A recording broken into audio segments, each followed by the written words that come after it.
Hello friends, unified study channel में आपका स्वागत है। ये हमारी मैथ्स के नेक्स्ट टॉपिक की क्लास है। इस क्लास में हम लघुत्तम समावर्तक और महत्तम समावर्तक उस टॉपिक को पढ़ेंगे। लघुत्तम समावर्तक यानी कि एलसीएम और महत्तम समावर्तक यानी कि एचसीएफ। एलसीएम की फुल फॉर्म है लोएस्ट कॉमन मल्टीपल और एचसीएफ की है हाईएस्ट कॉमन फैक्टर। अब इनसे जुड़े जितने भी क्वेश्चंस हैं जो कंपटीशन में आते हैं या किसी भी एग्जाम्स में आते हैं, यूपी टेट, सी टेट या टीचिंग के जितने एग्जाम्स हैं, मोस्टली उसमें इससे क्वेश्चन आता ही है। तो इसको लेकर बेसिक से लेकर और कंपटीशन लेवल तक के क्वेश्चंस हम देखेंगे और प्लस इनके बारे में जो बेसिक डिटेल है या किस तरीके से हम एलसीएम निकालते हैं, एचसीएफ निकालते हैं, उनके बारे में देखेंगे। तो चलिए शुरू करते हैं। फर्स्ट टॉपिक है हमारा जो एलसीएम से ही जुड़ा हुआ है या एलसीएम एचसीएफ से, कि अपवर्तक यानी कि फैक्टर गुणनखंड क्या है। तो हमारा पहला नाम है इसका एक अपवर्तक और इंग्लिश में हम इसको फैक्टर कहते हैं, और इसका एक उपनाम और है गुणनखंड। तो गुणनखंड का मतलब हम समझते हैं कि जो किसी चीज़ के जितने टुकड़े हो सके। तो मल्टीपल्स में जो गुणा करके हम इसके गुणा करके जो फैक्टर्स होते हैं यानी कि जिसके गुणा में खंड हो, वही अपवर्तक या गुणनखंड कहलाते हैं। तो किसी संख्या का जो अपवर्तक है, इसकी परिभाषा है कि किसी संख्या का अपवर्तक वे सभी संख्याएं हैं जो उस संख्या को पूर्णतः विभाजित कर दे। यानी कि पूर्णतः विभाजित का मतलब है कि उसमें टोटल भाग चला जाए। यानी कि कहने का मतलब ये है कि जितनी भी कोई भी संख्या है अगर और उसमें पूरा पूरा भाग चला जाए, तो गुणनखंड वही संख्या होगी जिसका पूरा पूरा भाग चला जाए। मान लीजिए हमने कोई लिया कि 20 का हमें गुणनखंड करने हैं। 20 के अगर गुणनखंड करते हैं तो क्या क्या गुणनखंड बनेंगे। 20 जो है हमारा 1 से चला जाता है, 2 से चला जाएगा, उसके बाद 3 से नहीं जाता, 4 से चला जाएगा, उसके बाद 5 से चला जाएगा, 5 से जाने के बाद ये 10 से चला जाता है और फिर लास्ट इसके बाद 20 से जाता है। तो ये सब 20 के गुणनखंड हैं। तो एक सबका गुणनखंड है, किसी भी संख्या का एक गुणनखंड होता ही होता है और वह संख्या स्वयं भी अपना गुणनखंड होती है। तो ये सब देख रहे हैं कि हम 2 से अगर डिवाइड करते हैं तो पूर्णतः चला जाता है, 4 से डिवाइड करेंगे तो पूरा पूरा विभाजित हो जाएगा, 5 से भी पूरा पूरा विभाजित हो जाएगा, 10 से भी और 20 से भी। तो ये सब संख्याएं इसकी गुणनखंड कहलाएंगी। अब गुणनखंड के बारे में कुछ पॉइंट्स जान लेते हैं। पहला पॉइंट है कि जो प्रत्येक संख्या है, प्रत्येक संख्या का एक गुणनखंड होता है। एक प्रत्येक संख्या का गुणनखंड होता है, ठीक है। ये एक पॉइंट है इसका, ये पहला पॉइंट है इसका कि एक प्रत्येक संख्या का गुणनखंड होता है। दूसरा पॉइंट है कि प्रत्येक संख्या स्वयं भी एक गुणनखंड होती है। जो प्रत्येक संख्या अपना गुणनखंड होती है, अपना गुणनखंड होती है। ये हमारी दूसरा पॉइंट था। यानी कि जैसे मान लीजिए अगर 7 का कोई गुणनखंड लिखना चाहें तो 7 इंटू 1 होता है 7। तो 7 स्वयं का भी एक गुणनखंड है। इसी तरीके से तीसरा पॉइंट आता है कि जो प्रत्येक संख्या है वो एक पूर्ण विभाजक होती ही होती है। ये चीज हमने देखी थी कि अगर कोई भी संख्या है वो पूर्ण विभाजक होगी। जैसे कि अगर 16 के गुणनखंड करें, 16 के गुणनखंड तो ये होंगे हमारे 2। पहले तो एक सबका गुणनखंड होता है, 2 से ये पूरा पूरा विभाजित हो जाएगा, 4 से, फिर उसके बाद ये जाएगा 8 से और फिर 16 से। तो इसका मतलब है कि ये पूरी पूरी संख्या से गुणनखंड चले जाते हैं, ठीक। उसके बाद अगर हम नेक्स्ट पॉइंट की बात करें, चौथे नंबर की, तो चौथा पॉइंट ये कहता है कि एक दी हुई कोई भी संख्या हो हमारी, तो जितने भी गुणनखंड होंगे वो उससे छोटा या उसके बराबर ही होगा। तो छोटा या बराबर कैसे, जैसे हमने 16 के लिए थे, तो 16 के कैसे लिए थे, 1, 2, 4, 8 और 16। अब हम देख रहे हैं कि 16 से ज़्यादा नहीं ले सकते हम, क्योंकि गुणनखंड है तो फैक्टर लास्ट 16 ही होगा। यानी कि वो संख्या जब स्वयं आ जाए तो इसका मतलब है कि यह या तो इसके बराबर होगा, 16 के बराबर होगा गुणनखंड, या फिर 16 से छोटा होगा। तो बस यही एक याद रखने वाली चीज़ है कि या तो वो संख्या के स्वयं बराबर होगा या फिर उससे छोटा होगा प्रत्येक गुणनखंड। दूसरी बात, जो पांचवा पॉइंट है हमारा, पांचवा पॉइंट ये कहता है कि जितनी भी मतलब हमारे गुणनखंड हैं उनकी संख्या फाइनाइट होती है, यानी कि परिमित होती है, उन्हें हम गिन सकते हैं। तो गुणनखंडों की संख्या परिमित होती है। ये कुछ 5 पॉइंट्स थे जो गुणनखंडों के लिए हमें याद करने चाहिए, याद रहने चाहिए। संख्या परिमित होती है यानी कि फाइनाइट होती है। इंग्लिश में इसको फाइनाइट बोलते हैं। तो परिमित होनी चाहिए संख्या, यानी कि हम इनसे गिन सकते हैं। जैसे हमने 16 का गिना, 16 को मान लीजिए हमने गिना 1 2 3 4 5, यानी कि 5 ही गुणनखंड हैं, तो इसे हम गिन सकते हैं, यानी फाइनाइट होते हैं। तो ये तो हो गया हमारा गुणनखंड का टॉपिक, जिसमें हमने ये देखा कि गुणनखंड जो है वो किसी भी संख्या का पूरा पूरा विभाज्य हो जाना चाहिए, तो वो ही गुणनखंड होगा, और एक हमेशा गुणनखंड होगा। दूसरा पॉइंट हमने देखा कि कोई भी संख्या स्वयं का भी अपना एक गुणनखंड होती है। तीसरा हमने देखा कि जो प्रत्येक गुणनखंड है वो उस संख्या का एक पूर्ण विभाजक होगा ही होगा, मतलब जितने उसके गुणनखंड हैं सब के सब पूरा पूरा उसे विभाजित कर देंगे। चौथा पॉइंट हमने देखा कि कोई भी संख्या दी हुई है उसके जो गुणनखंड है या तो उसके बराबर होंगे या फिर उससे छोटे होंगे। फिर लास्ट पॉइंट हमने देखा गुणनखंडों की संख्या परिमित यानी कि फाइनाइट होती ही होती है। ये हमारा गुणनखंड हो गया। अब गुणनखंड के बाद अगला हम देखते हैं मल्टीपल। मल्टीपल यानी कि गुणज, जिसे हम अपवर्त्य बोलते हैं। तो हिंदी में गुणनखंड को अपवर्तक और गुणज को अपवर्त्य भी बोलते हैं, यानी इंग्लिश में मल्टीपल। अब मल्टीपल्स क्या होते हैं कि किसी संख्या का जो अपवर्त्य है सभी संख्याएं आ जाएंगी उसमें, जिसमें उस संख्या से पूर्णतः भाग लग जाता है या भाग चला जाता है। तो इसमें ये है कि जितने भी गुणनखंड थे वो तो स्वयं उस संख्या को काटते थे, लेकिन इसमें जो हमारी संख्या होगी वो सब संख्याओं को काट देगी। तो जिन जिन संख्याओं को वो काट देगी वो सभी उसके मल्टीपल होंगे। तो मल्टीपल्स के लिए एग्जांपल ले लेते हैं। मान लीजिए हमने कोई एग्जांपल लिया, 6 के हमें गुणज लिखने हैं। तो 6 के गुणज अगर हम लिखते हैं तो 6 12, उसके बाद 18, इसी तरीके से आगे बढ़ जाते हैं। तो 6 चौक 24 हो गया, फिर 30, फिर 36। तो इस तरीके से आगे बहुत सारे जो 6 से संख्याएं डिवाइड होती चली जाएंगी, या इसे हम ऐसे भी बोल सकते हैं कि पहाड़ी के तौर पे हम आगे बढ़ सकते हैं।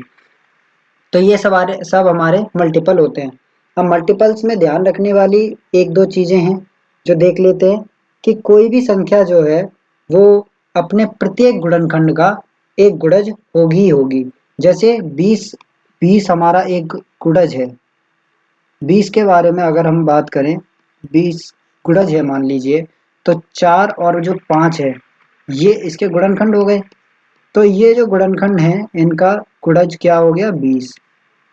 तो इसका मतलब ये होगा कि जो एक संख्या है उसके प्रत्येक गुणनखंड का एक गुणज होती ही होती है, हर संख्या। इसी तरीके से इसके कुछ पॉइंट्स देख लेते हैं। तो पहला पॉइंट ये कहता है कि जो संख्या है उसका प्रत्येक गुणज उस संख्या से बड़ा होगा या उसके बराबर होगा। जैसे हमने 6 का देखा था, तो 6 के बाद 12 आया, फिर 18 आया, फिर उसके बाद 24 आया, इस तरीके से बढ़ता गया। तो या तो ये 6 से बड़ा है गुणज, गुणज में ये कहते हैं कि जो 6 से बड़ा होगा या इसके बराबर होगा। तो 6 से बड़ा या 6 के बराबर, ये दो कंडीशन सेटिस्फाई होती हैं कि जितने भी गुणज हैं वो या तो उस संख्या के बराबर होंगे या उस संख्या से सारे बड़े होंगे। दूसरा पॉइंट ये कहता है कि इन संख्याओं की जो हम इन्हें गिन नहीं सकते, क्योंकि 6 12 18 इसके बाद इन्फिनिटी तक जा रहे हैं। तो गुणज जो है, गुणज की संख्या, गुणजों की संख्या अपरिमित होती है। गुणजों की संख्या अपरिमित होती है यानी इनफिनिट होती है, इनफिनिट होती है, इनफिनिट होती है। तो इससे हमें पता चल जाता है कि इन्हें हम गिन नहीं सकते हैं। इसके बाद अगर हम किसी मतलब जो इतने भी हमारे गुणनखंड हैं उन सबको जोड़े और वो उस संख्या का दोगुना हो जाए। तो नेक्स्ट है कि मान लीजिए हमारी कोई संख्या है, जैसे मान लीजिए हमने कोई संख्या ली 28। अब 28 में जो इसके गुणनखंड हैं वो कितने होंगे? 1, उसके बाद आएगा हमारा 8, 4, 4 के बाद इसका 7, और इसका 2 भी होता है, 2 से भी ये पूरा पूरा कट जाएगा। कोई संख्या अगर 28 है, अगर मान लीजिए किसी भी संख्या का 28 है और इसके जो गुणनखंड है वो 1, 2, फिर 4, उसके बाद 7 होता है, फिर 14, उसके बाद 28।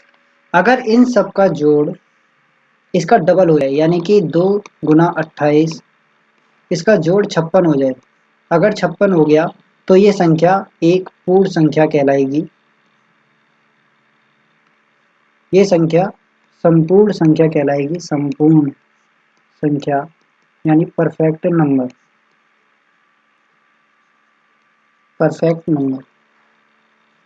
अब परफेक्ट नंबर पता करने के लिए इन सबको जोड़ के देख लेते हैं कि मान लीजिए 1 + 2 + 4 + 7 + 14 + 28,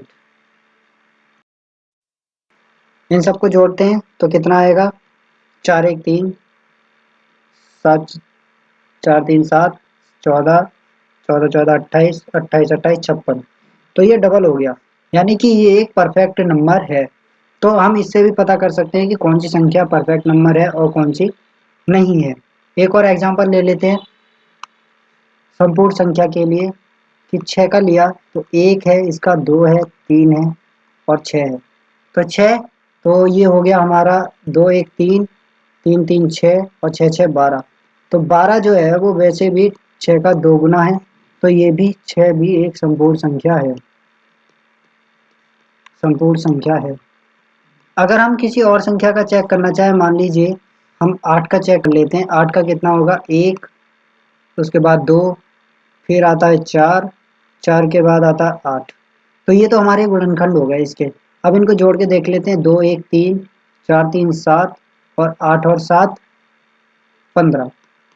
तो अब 15 जो है वो 8 का डबल तो 16 होता है।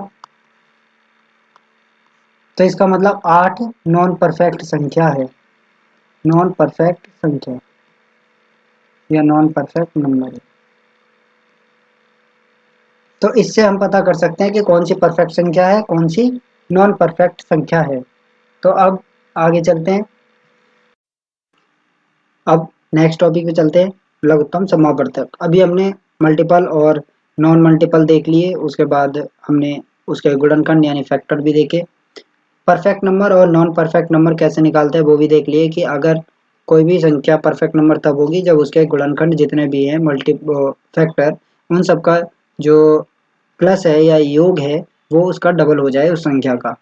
इसी तरीके से नॉन परफेक्ट नंबर का भी पता चल जाएगा कि अगर डबल नहीं होता है तो वो नॉन परफेक्ट नंबर होगा, यानी कि असंपूर्ण संख्या। यानी संपूर्ण संख्या वे हैं जिनका गुणनखंड सारे योग करने पर वो संख्या आ जाए, उस संख्या का दुगना हो जाए।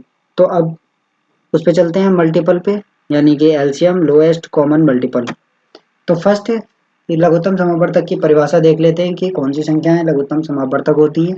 तो वह छोटी से छोटी संख्या, यानी कोई भी एक संख्या होगी और जो दो संख्याएं दी गई हैं उनसे पूरा पूरा विभाजित हो जाए, यानी इससे भी विभाजित हो जाए। अगर मान लीजिए कोई संख्या हमारी ए बी है और ए हमारी एक संख्या है और बी हमारी दूसरी संख्या है, तो ये जो लोएस्ट एलसीएम है ये पूरा पूरा ए से भी विभाजित हो जाएगा और बी से भी विभाजित हो जाएगा।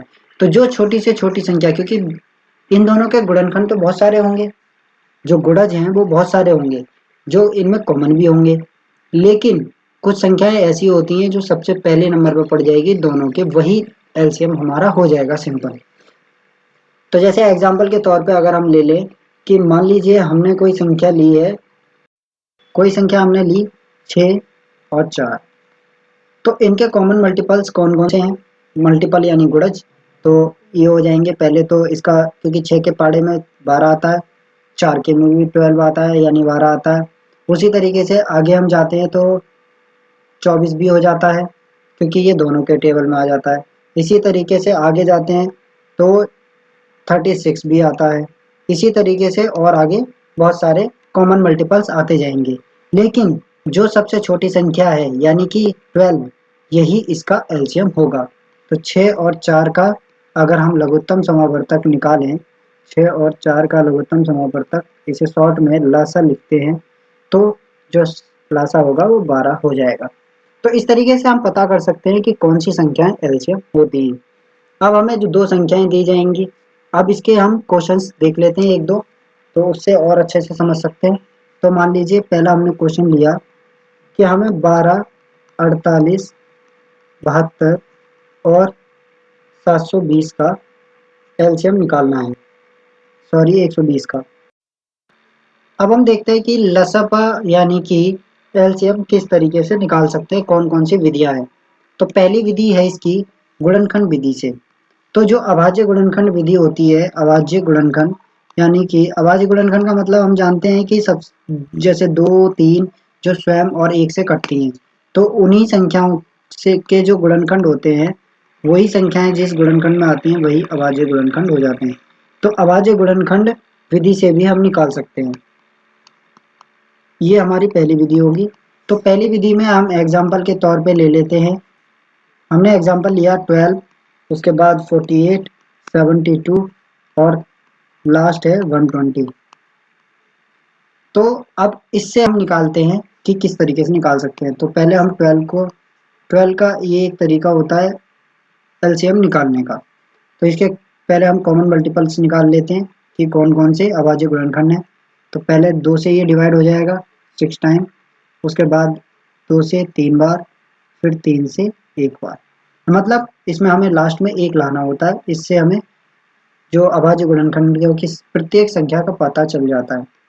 उसके बाद आगे 48 के निकालते हैं, तो ये हो जाएगा 24 से, फिर 2 से काटेंगे इसे तो 12। पहले हम छोटे से बड़े की तरफ ही जाते हैं, तो इसलिए हम पहले 2 का लेके चलते हैं। उसके बाद होती है 6 और ये हो गया 3 एकम 3। इसी तरीके से जब हम 72 का निकालेंगे, तो 72 का हम निकालेंगे तो 2 से 36 बार चला जाएगा। 2 से डिविजिबल तो हमें पता ही है कि लास्ट में 2, 4, 6 और 8 और 0 हो तो 2 से डिविजिबल होती हैं। उससे हमने ये निकाला 2 से 18 बार, फिर उसके बाद आगे 2 से 9 बार, फिर उसके बाद 3 से चला गया ये 3 त्रिक 9 और 3 एकम 3। इसी इसके साथ अगर हम 120 को काटें, तो 120 को काटेंगे तो ये हो जाएगा 60, फिर 2 से काटा तो ये हो गया 30, फिर 2 से काटेंगे तो ये हो जाएगा 15, फिर इसे 3 से काटेंगे तो 5 और लास्ट में आया 5। अब हम इनके मल्टीपल्स लिख लेते हैं, जो इसके फैक्टर्स आए हैं वो लिखेंगे। तो फैक्टर्स लिखने के लिए पहले हम 12 के लिख लेते हैं। तो 12 के हो गए हमारे 2, 2 और 3। उसके बाद हम 48 के गुणनखंड वो हो गए 2, 2, 2, 3, 2 और 3। उसके बाद 72 के लिखेंगे, तो 72 के हो जाएंगे 2 गुणा 2 गुणा 2 गुणा 3 गुणा 3। फिर आगे 120 के 2 गुणा 2 गुणा 2 गुणा 3 गुणा 5। ये सारे हमारे उसमें से निकले हुए हैं। अब इसमें हम ये देखते हैं कि जो हम लासा लिखेंगे इसका, या कह लो एलसीएम, तो एलसीएम हमारा होगा जो 2 की सबसे बड़ी पावर होगी। तो हम इसमें देखते हैं कि इसमें 2 बार है, इसमें 2 4 बार है, इसमें 2 3 बार है, इसमें 2 2 बार है। तो सबसे ज़्यादा किसमें है? 2 4 बार है। तो इसको 2 की पावर 4 कर सकते हैं। इसके आगे हम फिर 3 देखेंगे, क्योंकि दूसरी संख्या 3 है, तो इसमें 3 एक बार है, इसमें 3 एक बार है, इसमें 2 बार है, इसमें 1 बार है। तो इसमें हम 2 बार जो महत्तम पावर होगी या महत्तम बार उसकी रिपीटेशन है वही लिखेंगे। उसके बाद लास्ट हम 5 को देख लेते हैं, तो 5 अकेला है। तो ये सारे अभाज्य गुणनखंड हैं, और अब इन सब का मल्टीप्लाई कर लेंगे। तो मल्टीप्लाई हमारा आएगा 720, यानी कि इसका एलसीएम आएगा 720, यानी 720 जो है वो इन चारों संख्याओं से कट जाएगा। तो ये हो गया हमारा एलसीएम। अब इसका नेक्स्ट मेथड देख लेते हैं। नेक्स्ट मेथड है हमारा भाग विधि से। तो भाग विधि से कैसे लिखेंगे? दूसरा मेथड हमारा हो गया भाग विधि। भाग विधि इसमें हमने जैसे एक साथ नहीं निकाल के अलग अलग निकाला था, गुणनखंड निकाल के उससे किया था। अब हम भाग विधि से निकाल लेते हैं। तो भाग विधि हमारी हो जाएगी इस तरीके से। तो क्वेश्चन हमारा था 12, 48, उसके बाद हमारा 72 और 120। ये हमारा भाग विधि से मेथड है। इसमें हम एक साथ लिख लेते हैं। फिर इन सबको जो संख्या इन सबको काटेगी वो ले लेते हैं। तो 2 को लिया, 2 से जो कट जाएंगे वो हम लिख लेंगे। तो ये 2 से कट गए। उसके बाद आगे 2 तिया 6, ये 12 दूनी 24, ये 18 दूनी 36, ये 30 दूनी 60।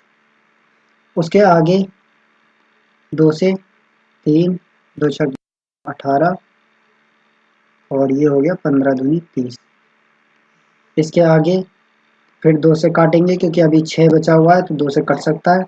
तो 3, 2 तिया 6, 9 नहीं कटेगा, 15 नहीं कटेगा।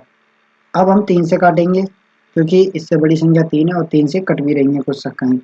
तो संख्याएं कटेंगी तो 1, 3 एकम 3, 3 त्रिक 9, 3 पंजे 15। जब तक 1 1 नहीं आ जाता तब तक हम इसे काटते ही रहते हैं। तो ये 1 1 जो आता जाएगा उसे तो 1 1 लिखते जाएंगे, और ये 5।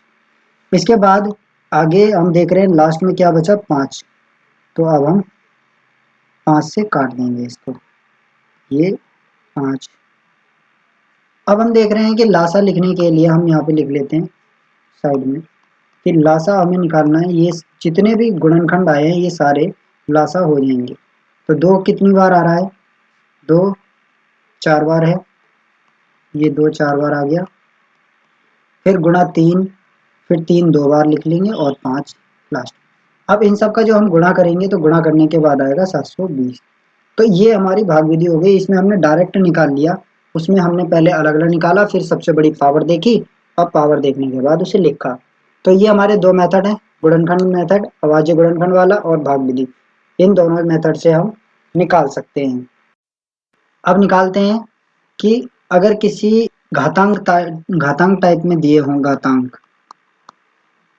घातांक मतलब जैसे a की पावर m होता है, b की पावर n, तो ये जो पावर्स है ये घात कहलाती है। घातांक का लसे कैसे निकालेंगे, घातांक का लसा यानी एलसीएम। तो ये निकालने के लिए हम सिंपली क्या करेंगे कि जब पहले इसके 2 मेथड हो जाएंगे, क्योंकि 2 तरीके से घातांक होते हैं। कि मान लीजिए जब आधार समान हो, अगर आधार समान है और सब उभयनिष्ठ होते ही है क्योंकि आधार समान है इसलिए। तो मान लीजिए मैंने एग्जांपल ले लिया 5 की पावर 1, 5 की पावर 2, 5 की पावर 4, 5 की पावर मान लीजिए मैंने अब 6 ले लिया, 6 के बाद लास्ट हमने 5 की पावर 12 ले लिया। जब आधार समान है तो हम इसमें, आधार समान है तो हम देख लेंगे कि जो सबसे बड़ी पावर होगी, तो इसमें सबसे बड़ी पावर है 1 2 4 6 12, यानी कि 12 सबसे बड़ी पावर है। तो इसका जो लासा होगा वो हमारा 5 की 12 पावर, यही हमारा लासा हो जाएगा। वहीं अगर इसका एक और एग्जांपल ले लेते हैं माइनस में। माइनस में क्योंकि पावरों का डिफरेंस रहता है, तो मान लीजिए मैंने लिया माइनस की पावर 2, माइनस की पावर 4, फिर 5 की पावर -6 तथा 5 की पावर -12। अब इसमें सबसे बड़ी संख्या कौन सी होगी, सबसे बड़ी पावर कौन सी है, इसमें हम देखेंगे। तो जो माइनस में जब हम देखते हैं कि जो सबसे छोटा अंक होता है वही सबसे बड़ी पावर होती है, तो इसका लासा हो जाएगा 5 की पावर -1। तो ये हो गया हमारा लासा। अब इसका जो दूसरा एक और मतलब, पहले आधार समान थे, अब देख लेते हैं कि आधार समान ना हो तो। जब आधार समान नहीं होंगे, आधार समान नहीं है, जब आधार समान नहीं है तो कोई उभयनिष्ठ भी नहीं होगा और कोई उभयनिष्ठ संख्या ना हो। तो ये 2 तरीके हैं जिनसे हम डायरेक्ट भी निकाल सकते हैं। अब उभयनिष्ठ जब नहीं है तो उसके लिए मान लीजिए कोई एग्जांपल मैंने लिया 5 की पावर 3 और 2 की पावर 3 का लासा निकालना है। अब हम इसमें देख रहे हैं कि 5 और 2 दोनों अलग अलग हैं, दोनों अलग अलग है, इसमें कोई कॉमन भी नहीं है, यानी कि उभयनिष्ठ नहीं है, और आधार भी समान नहीं है। तो इनका जो लासा होगा, लासा होगा 5 की पावर 3 गुणा 2 की पावर 3। अब इसको कर लीजिए, 5 25 पंजे 125 हो गया, और गुणा 2 दूनी 4 दूनी 8 हो गया। तो अब इसका मल्टीप्लाई करके देख लेते हैं। मल्टीप्लाई सिंपल हम कर सकते हैं। मान लीजिए इसको मैंने लिया 1000/4 इंटू 8, तो ये हो जाएगा 4 दूनी 8 यानी 2000। तो ये हमारा खुलासा हो गया। ये हमने मैं गुणा के ट्रिक से किया है। ये 125 को हम 1000/4 लिख सकते हैं इस तरीके से। अब ये जो 125 है इसको हम क्या लिख सकते हैं, 125 को अगर हम लिखना चाहें तो 1000/8 भी लिख सकते हैं। तो इस तरीके से ये हमारा 8 से 8 कट जाएगा और ये हमारा 1000 आंसर हो जाएगा। या फिर 8 का गुणा सीधे आप 125 में करेंगे तब भी 1000 ही है। तो इस तरीके से हम कर सकते हैं इसको और काफ़ी आराम से। तो अब नेक्स्ट पार्ट में हम देखेंगे कि महत्तम समावर्तक कैसे निकालते हैं, और उसके अलावा दशमलव संख्याओं का भी लासा मासा किस तरीके से निकल सकता है। तो आज के लिए बस इतना ही। अगर वीडियो आपको अच्छी लगी हो तो चैनल को सब्सक्राइब करें और वीडियो को लाइक करें, और चैनल का जो बेल आइकन है उसे दबाएं, जिससे कि आपको नोटिफिकेशन प्राप्त हो सके। धन्यवाद।